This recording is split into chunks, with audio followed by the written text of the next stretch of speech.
വചനം ദൈവത്തിൻ വചനം നന്മകൾ ചെയ്യാനറിയൂ വചനം. വചനമറിഞ്ഞാൽ ആത്മാവുണരും ഹൃത്തിൽ. വചനം വചനം ദൈവത്തിൻ വചനം. വചനം വചനം ദൈവത്തിൻ വചനം.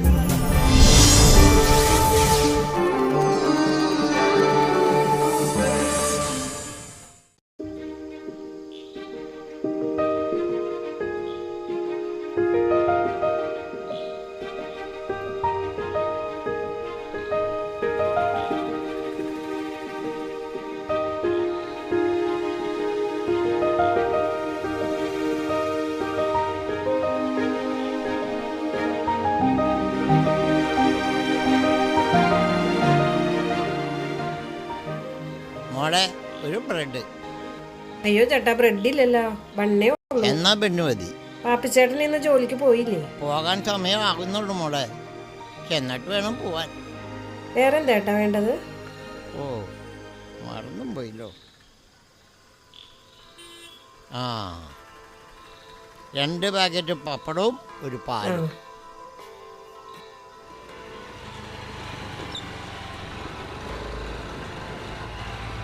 മോൾക്ക് എന്താ വേണ്ടത്? ആ ശരി വേറെ. ആ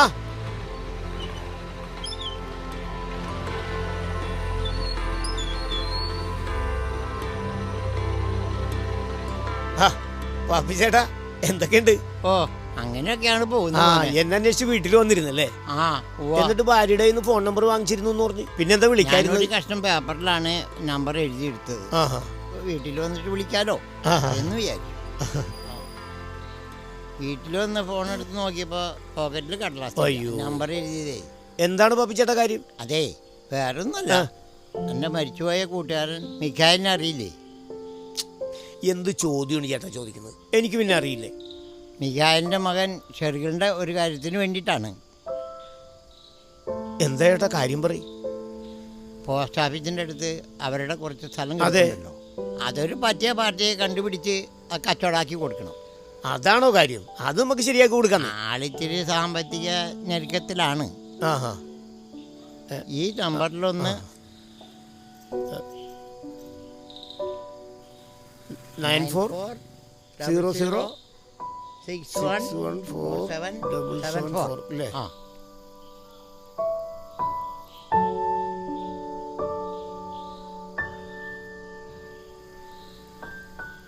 ഹലോ ഹലോ ഷെറികളെ, ഇത് ഞാനാ സേവറാ. ഈ നമ്മുടെ പള്ളിയുടെ കിഴക്കുവശത്തല്ലേ? ആ മനസ്സിലായി. നമ്മുടെ പാപ്പിച്ചേട്ടൻ്റെ വഴിക്ക് വെച്ച് കണ്ടപ്പോൾ പോസ്റ്റ് ഓഫീസിനടുത്തുള്ള സ്ഥലം കൊടുക്കണ കാര്യം പറഞ്ഞായിരുന്നേ. ആ ശരിയാണ്, ഞാൻ പാപ്പിച്ചേട്ടനോട് പറഞ്ഞിരുന്നു. പാപ്പിച്ചേട്ടൻ പറഞ്ഞ് സേവ്യനോട് പറഞ്ഞേക്കാന്ന് പറഞ്ഞിട്ടുണ്ടായിരുന്നു. അത് നമുക്ക് ശരിയാക്കാന്നേ. അതെ, ആളെൻ്റെ അടുത്ത് തന്നെ നിൽക്കണ്ട്. കൊടുക്കണ? ആ കൊടുക്ക്. ആ ശരി. ഇതാ ഷെറികള. ഹലോ. ആ പാപ്പച്ചേട്ടാ മോനെ, ചേട്ടനത് മറന്നില്ലായിരുന്നല്ലേ? വളരെ ഉപകാരം ചേട്ടാ. മനുഷ്യന്റെ കാരുണ്യത്തെ കണ്ണിലെ കൃഷ്ണമണി പോലെ അവിടുന്ന് കരുതുന്നു. പ്രഭാഷകൻ 17-ാം അധ്യായം 22-ാം വാക്യം.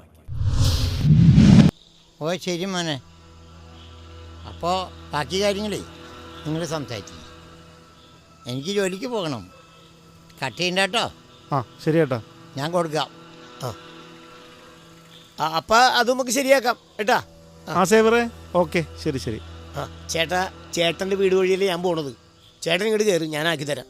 ആ ശരി മോനെ.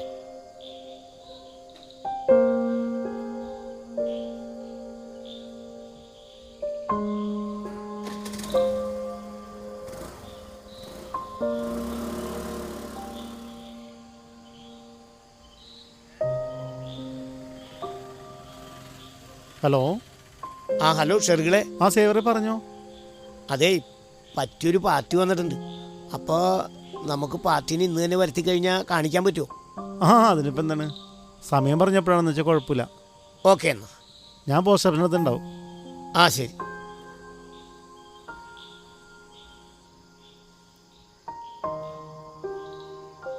ഹലോ സിവേറെ. സാറേ നല്ലൊരു ഉഗ്രം സ്ഥലം കണ്ടു വെച്ചിട്ടുണ്ട്. അതെയോ? അതേന്നേ റോഡ് സൈഡിൽ തന്നെ. പറ്റുമെങ്കിൽ ഇന്ന് പോയി കാണാൻ പറ്റുമോ? ആ ഹലോ സേവിയറെ, ഞാൻ റെഡി. സേവിയർ പറഞ്ഞാൽ മതി. ആ ശരി സാറേ. ആ ഓക്കെ. ശരി. ആ ഓക്കെ.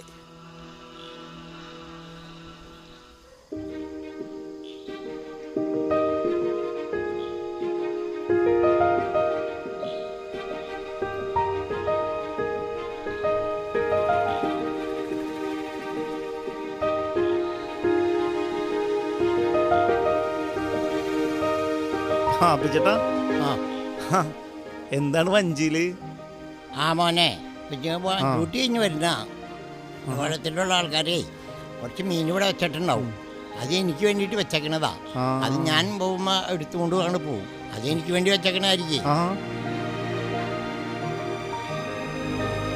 ചേട്ടന് വീട്ടിലേക്കാ? അതേ മോനെ, 4 മണിക്ക് ഡ്യൂട്ടി കഴിഞ്ഞ് പോരാം. പിന്നെ അംബ്രോസിന്റെ കടയിൽ കയറി ചായയൊക്കെ കുടിച്ച് കാവാശം ഇങ്ങോട്ട് പോരും. പിന്നെ വള്ളക്കാർ ചായക്കടയിൽ വരുമ്പോൾ എനിക്ക് മീൻ വള്ളത്തിൽ വെച്ചിട്ടുണ്ടെന്ന് പറയും. അപ്പോൾ അത് ഞാൻ ഇങ്ങനെ എടുത്തുകൊണ്ട് പോരും. പിന്നെ ചേട്ടൻ പറഞ്ഞില്ലേ ആ പുള്ളിക്കാരൻ സേവിയർ നല്ല കക്ഷിയാ. സ്ഥലത്തിന് പറ്റിയ പാർട്ടി റെഡിയാക്കി തന്നേ. എന്നിട്ട് കച്ചവടം നടന്നു മോനെ. ഈ മാസം അവസാനം രജിസ്ട്രേഷൻ നടക്കും. അപ്പൻ ആസ്പത്രി കിടന്നപ്പോൾ ഒരുപാട് പൈസ ചിലവായിട്ടുണ്ടല്ലേ മോനെ? അതേട്ടാ, അതിൻ്റെ പേരിൽ കുറച്ച് കടങ്ങളുണ്ട്. ഞാനിപ്പോൾ തന്നെ പോസ്റ്റ് ഓഫീസിനകത്തുള്ള സ്ഥലം വിൽക്കാനുള്ള കാരണവും അത് തന്നെ. അപ്പന് ഒരുപാട് ഇഷ്ടപ്പെട്ട് വാങ്ങിയ സ്ഥലമാണത്. പാപ്പിച്ചെന്നൊക്കെ അതൊക്കെ അറിയാവുന്ന കാര്യമാണല്ലോ. അപ്പോൾ മോനെ, ആ ചാണയിൽ ജോർജിൻ്റെ മകൻ ആൻഡ്രൂസിൻ്റെ കയ്യിൽ നിന്ന് മോൻ പണം മേടിച്ചിട്ടുണ്ടല്ലേ? അതേട്ടാ, അത് വലിയൊരു ബാധ്യതയാണ് മോനെ. അത് അങ്ങോട്ട് കൊടുത്ത് തീർത്തുകളാം. ശരിയാണ് കേട്ടോ. ഈ കച്ചവടം കഴിയുമ്പോൾ ആദ്യം ചെയ്യാൻ പോണത് തന്നെയാണ്. എല്ലാം ശരിയായി വരും മോനെ. എന്നാ പാപ്പിച്ചേട്ടൻ പോട്ടെ. ശരി കേട്ടോ.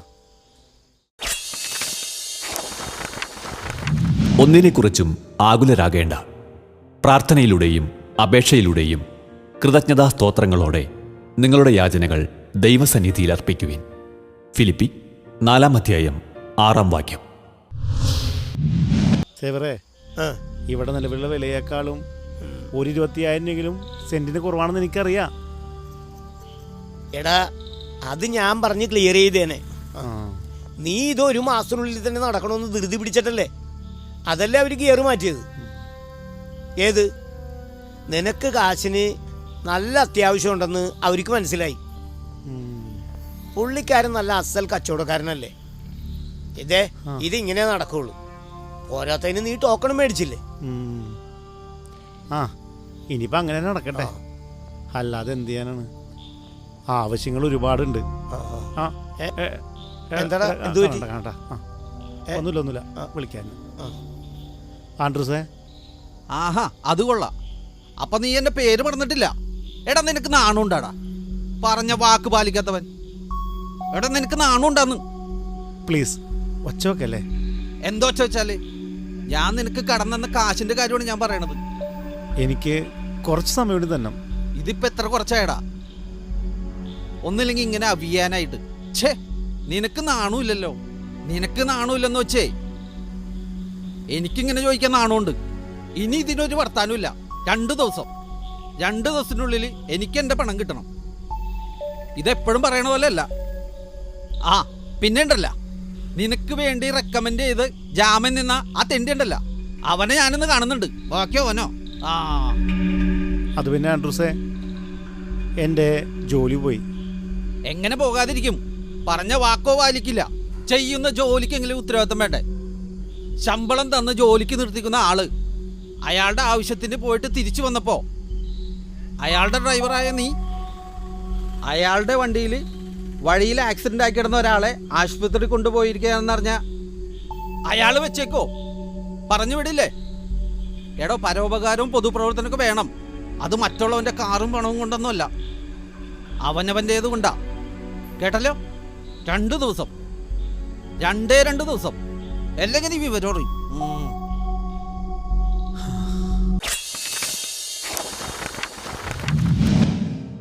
ഹൃദയം നുറുങ്ങിയവർക്ക് കർത്താവ് സമീപസ്ഥനാണ്. മനമുരുകിയവരെ അവിടുന്ന് രക്ഷിക്കുന്നു. സങ്കീർത്തനങ്ങൾ 34 അധ്യായം 18 വാക്യം. ചെറുകളെ, എന്താടാ ഇത്? അത് അവൻ്റെ ഇന്നൊരു 1.5 ലക്ഷം രൂപ കടം മേടിച്ചിരുന്നു. പല അവധികളായി പറയണത്, എനിക്ക് കൊടുക്കാൻ പറ്റിയില്ല.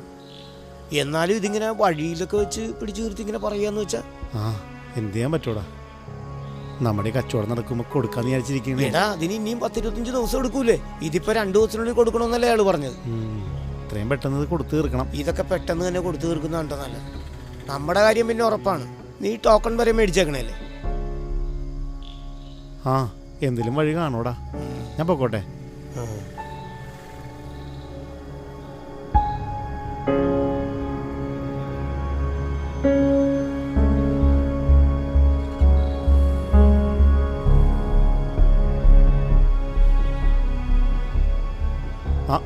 എന്താണ് നീ വീണ് പുറത്തേക്ക് പോകുന്നത്?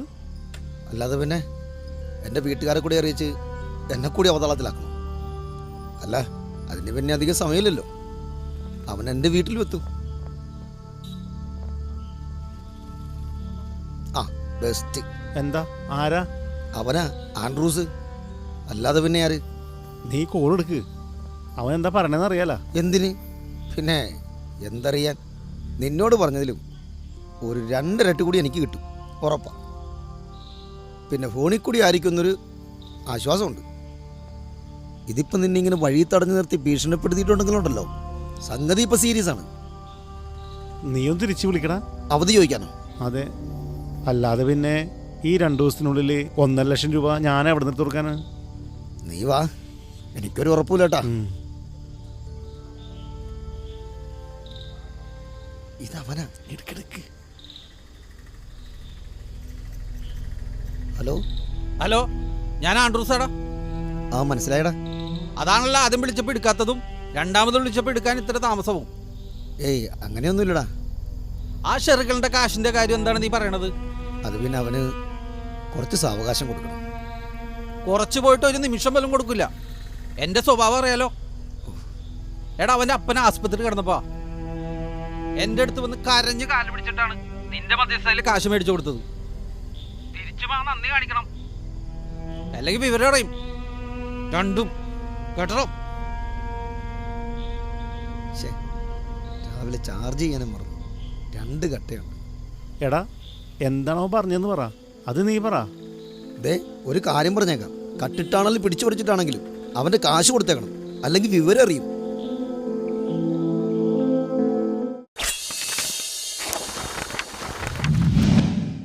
ജാമ്യക്കാരൻ്റെ കാരുണ്യം വിസ്മരിക്കരുത്. അവൻ തൻ്റെ ജീവനാണ് നിനക്ക് നൽകുന്നത്. പ്രഭാഷകൻ 29 അധ്യായം 15 വാക്യം. ഈ ബുദ്ധി എന്താ നമുക്ക് നേരത്തെ തോന്നാഞ്ഞത്? ജേക്കബ് സാറിനോട് പറഞ്ഞ 1 മാസത്തെ അവധിയൊക്കെ തരും. പക്ഷേ 1 മാസത്തിനുള്ളിൽ ക്യാഷ് കൊടുക്കാൻ പറ്റുന്നല്ലേ? അതെ, പറ്റും. ആ പോസ്റ്റ് ഓഫീസിനടുത്തുള്ള 5 സെന്റ് സ്ഥലമുണ്ടല്ലോ, അതിൻ്റെ കച്ചവടം 10-25 ദിവസത്തിനുള്ളിൽ നടക്കും. നമ്മുടെ ആവശ്യം അറിഞ്ഞിട്ടാണെന്ന് തോന്നുന്നു. നിലവിൽ അവിടെയുള്ള വിലയേക്കാളും 25,000 രൂപ കുറച്ചാണ് ഉറപ്പിച്ചിരിക്കുന്നത്. അവർ 10,000 ടോക്കൺ തന്നിരിക്കില്ലേ? അങ്ങനെയാണെങ്കിൽ ഈ കാര്യം ആൻഡ്രൂസിനോട് തുറന്നു പറഞ്ഞാൽ പോരെ? അതിനവൻ എന്തെങ്കിലും എന്നെ കൊണ്ട് പറയിപ്പിക്കണ്ടേ? അത് ശരിയാ. വെട്ടാൻ വരുന്ന പോത്തിനോട് കാര്യം പറഞ്ഞാൽ അത് കേൾക്കുമോ? അല്ല, ഞാനൊരു ഉപമ പറഞ്ഞതാണ്. അതല്ലടാ, അയാളെന്താ അങ്ങനെ ഇരിക്കണത്? എങ്ങനെ? ആര്? എടാ, ആ കാറിലിരിക്കുന്ന ചേട്ടനെ. അത് കണ്ടറിഞ്ഞൂടെ? അതിച്ച് ഫിറ്റാണെന്ന്. ഏയ്, ഇതങ്ങനെയല്ലടാ. അയാൾക്ക് വയ്യെന്നാ തോന്നണത്. നിനക്ക് വേറെ പണിയില്ലേ? ഒന്ന് സഹായിക്കാൻ നടന്നിട്ടുള്ള പണിയും കളഞ്ഞ് കണക്കാണ്. നീ വന്നിങ്ങട്. എടാ, വേണോടാ? ചേട്ടോ ഹോസ്പിറ്റലിൽ പോണോ? എടാ, നീ ബാക്ക് കൊടുത്തേ. നീ പിടിച്ചേ, ബാക്ക് പിടിച്ചേ. ചേട്ടാ വിഷമില്ല, പേടിക്കണ്ട. ഹോസ്പിറ്റലിൽ എത്തിക്കട്ടാ. എടാ, നീ ബാക്ക് കൊടുന്നേ. ചേട്ടാ, പേടിക്കണ്ട, വിഷമിക്കണ്ട. ഇത്രയും പെട്ടെന്ന് എത്തി ഹോസ്പിറ്റലിൽ. സീറ്റ് ചേട്ടാ, കയറി. അത് നീ കയറി ആദ്യം.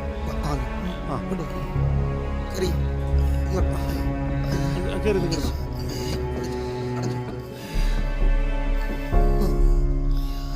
ചേട്ടാ ചേട്ടാ ചേട്ടാ വണ്ടി എടുക്ക.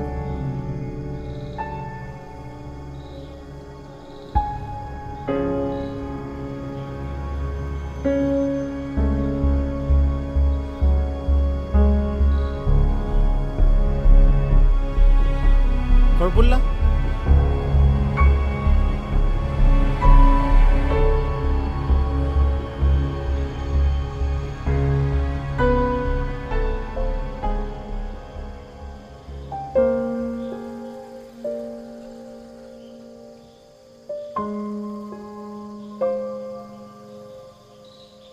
ഇങ്ങനൊരു അവസ്ഥയിലും നിനക്ക് ഇങ്ങനെയൊക്കെ ചെയ്യാൻ കഴിയുന്നതേ നിന്റെ മനസ്സിന്റെ നന്മയാടാ.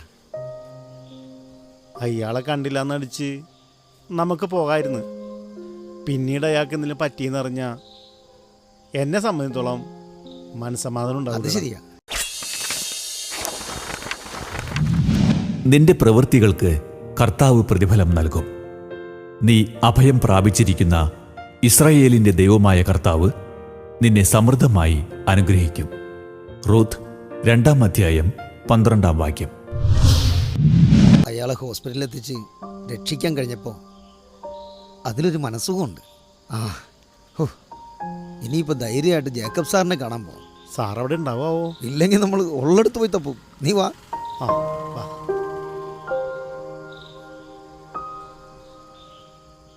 നീ സമാധാനപ്പെടും. മാഷ് മകളുടെ വീട്ടിൽ പോയിട്ട് വൈകിട്ട് വരുമല്ലോ. നമുക്ക് വൈകിട്ടല്ല. ആൻഡ്രൂസ് 2 ദിവസത്തെ അവധി തന്നിട്ടുണ്ടല്ലോ. ജേക്കബ് സാർ പറഞ്ഞ കേക്കോല അല്ലേ? പിന്നല്ലാതെ അവൻ്റെ അമ്മയുടെ ആങ്ങളെയല്ലേ മാഷ്. ശരിയാ. കേൾക്കോ ഇല്ലയോ എന്നൊക്കെ എനിക്ക് തോന്നണത് എൻ്റെ ടെൻഷൻ കാരണമായിരിക്കും. പിന്നല്ലാതെ നീ ധൈര്യമായിട്ടിരിക്കണേ. ഫോണെടുക്ക്. ഹലോ ചെറുകളെ, നീ എവിടെയുണ്ട്? ഞാൻ വീടിൻ്റെ അടുത്തുണ്ടല്ലോ സേവറെ. എന്താ സേവറെ? അതെ, നിന്നെ അത്യാവശ്യമായിട്ട് സുനിൽ സാറിന് കാണണമല്ലോ. ഞങ്ങളങ്ങ് വീട്ടിലേക്ക് വരാം. ഓ ആയിക്കോട്ടെ. ഓ ഈശ്വര, ഇതെന്താണെന്നാവോ? എന്താടാ? അല്ല, ഞങ്ങളുടെ സ്ഥലം മേടിക്കാൻ പോകുന്ന ആൾക്ക് എന്നെ അത്യാവശ്യമായിട്ടൊന്ന് കാണണമെന്ന്. അതിനെന്താ? അല്ല, നീ തന്ന ടോക്കൺ തിരിച്ചു മേടിച്ചിട്ടേ സ്ഥലം വേണ്ടെന്ന് പറയാനായിരിക്കും. ഏയ്, അങ്ങനെയൊന്നും ആകില്ലെന്നേ. ചിലപ്പോൾ കുറച്ച് സമയം കൂടി വേണമെന്ന് പറയാനായിരിക്കും. അല്ലെങ്കിൽ നേരത്തെ രജിസ്ട്രേഷൻ നടത്താനായിരിക്കുന്നേ. ഏതായാലും നീ രണ്ടാമത് പറഞ്ഞതാവട്ടെ. നേരത്തെ നടന്ന അവൻ്റെ കാശ് നേരത്തെ കൊടുക്കാല്ല ആൻഡ്രൂസിൻ്റെ. അതെ, എങ്കിൽ പിന്നെ ഞാൻ ചെല്ലട്ടാ. ആ, മാഷിനെ നമുക്ക് വൈകിട്ട് ഇന്ന് കാണാം. ഓഹോ ശരിയടാ. ശരി. ശരി.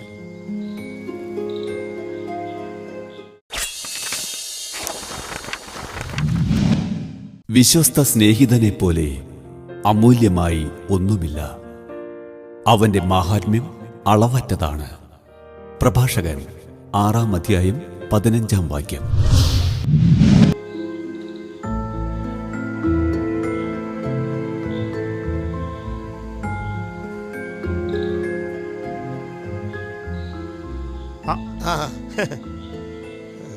എന്താ സേവർ അത്യാവശ്യമായിട്ട് കാണണമെന്ന് പറഞ്ഞത്? ഈ നിനക്ക് നല്ല ടെൻഷൻ ഉണ്ടല്ലോ. പിന്നല്ലാതെ ഇല്ലാതിരിക്കുവോ? ഏതാണ്ട് എൻ്റെ അവസ്ഥ സേവൻ അറിയാലോ. ഇങ്ങനെയൊക്കെയുള്ള അവസ്ഥകളും പ്രശ്നങ്ങളും ഒക്കെ ഉണ്ടായിട്ട് പോലും മനസ്സിൽ നന്മയുള്ളത് കൊണ്ടാണ് മറ്റുള്ളവരെ നിനക്ക് സഹായിക്കാൻ കഴിയുന്നത്. അങ്ങനെ ഇദ്ദേഹത്തിൻ്റെ കുടുംബത്തിന് നീ ചെയ്തൊരു ഉപകാരമാണ് ഇപ്പം അത്യാവശ്യമായിട്ട് ഞങ്ങളിവിടെ വരാൻ കാരണം. ഷെറിലെ, നിങ്ങളോട് വളരെ നന്ദിയും കടപ്പാടും ഉണ്ട്. അതെന്നും ഞങ്ങളുടെ കുടുംബത്തിന് തന്നോടുണ്ടായിരിക്കുകയും ചെയ്യും. നിനക്കൊന്നും മനസ്സിലായില്ല. ഇല്ല. ഇന്ന് അവശ്യ നിലയിൽ റോഡരികിൽ ഒരാൾ കാറിൽ ഇരുന്നിരുന്നില്ലേ, അയാളെ നിങ്ങൾ ഹോസ്പിറ്റലിൽ എത്തിക്കുകയും ചെയ്തു. അതെൻ്റെ സഹോദരനായിരുന്നു. അതെ, നിങ്ങൾ ഞങ്ങളുടെ കുടുംബത്തോട് ചെയ്തത് വളരെ വലിയൊരു സഹായമാണ്. അതുകൊണ്ട് തന്നെ നിലവിൽ അവിടെ ഉള്ളതിനേലും 25,000 രൂപ കുറവാണെന്ന് നീ പറഞ്ഞില്ലേ? പറഞ്ഞു. അതൊരു 10,000 രൂപയും കൂടി കൂട്ടി 35,000 രൂപയാക്കി നിനക്ക് സാറ് തരികയാണ്. വളരെ ഉപകാരം സാറേ. നിങ്ങൾക്ക് അത്യാവശ്യം ഈ പണത്തിൻ്റെ ആവശ്യമുണ്ടെന്ന് സേവ്യർ എന്നോട് പറഞ്ഞു. പറഞ്ഞതുപോലെ രജിസ്ട്രേഷൻ 10-25 ദിവസത്തിനകം നടക്കും. പക്ഷേ ഇപ്പോൾ ടോട്ടൽ എമൗണ്ടിൽ നിന്നും 5 ലക്ഷം രൂപ നിങ്ങൾക്ക് ഞാൻ നൽകും. സാറിന് ദൈവം രക്ഷിക്കും. തന്നെയും. ആ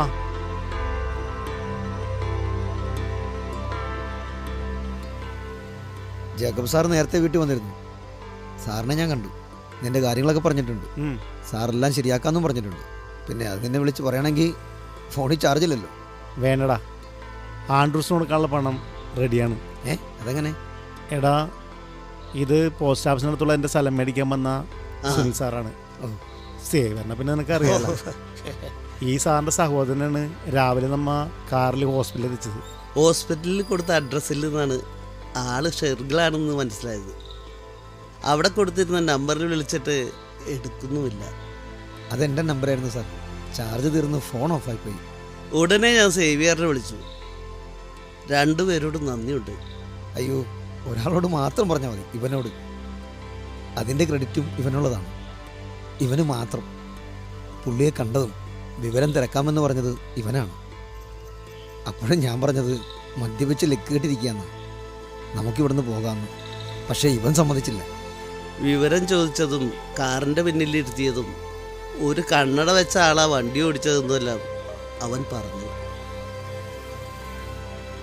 ഹലോ, എന്താണ് നിന്റെ സ്വരത്തിന് ഇത്ര ഗൗരവം? അച്ചാച്ചൻ എന്നെ വിളിച്ചായിരുന്നു. അതുകൊണ്ട് മാത്രം 1 മാസത്തെ അവധി ഞാൻ തരുന്നു. വേണ്ടടാ, നിന്റെ കാശ് വേണ്ട. നിന്റെ കാശേ ഇന്ന് തരും. അതും 1 മണിക്കൂറിനുള്ളിൽ നിന്റെ വീട്ടിൽ കൊണ്ടു തരും. പിന്നെ നിനക്ക് മാത്രമേ ഗൗരവം പാടുള്ളൂ. എന്താടാ ഗൗരവം എനിക്കായാലും? നീ ഫോൺ വെക്കാൻ ആൻഡ്രൂസേ. എല്ലാവരുടെയും വിചാരേ പണമാണ് എല്ലാത്തിനും വലുതെന്ന്.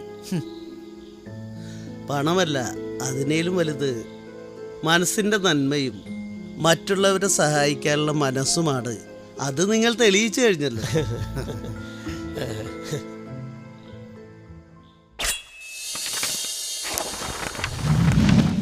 നിങ്ങളെക്കുറിച്ചുള്ള പദ്ധതി എൻ്റെ മനസ്സിലുണ്ട്. നിങ്ങളുടെ നാശത്തിനല്ല, ക്ഷേമത്തിനുള്ള പദ്ധതിയാണത്. നിങ്ങൾക്ക് ശുഭമായ ഭാവിയും പ്രത്യാശയും നൽകുന്ന പദ്ധതി. ജെറമിയ 29-ാം അധ്യായം 11-ാം വാക്യം. നിങ്ങളുടെ വിലയേറിയ അഭിപ്രായങ്ങളും നിർദ്ദേശങ്ങളും ഞങ്ങളെ അറിയിക്കുക. ദി പ്രൊഡ്യൂസർ, വചനം പറയുന്നത്, divine vision, divine retreat centre, Muringoor PO, Chalakudy 680309. Phone 8891952600. Email വചനം പറയുന്നത് @gmail.com.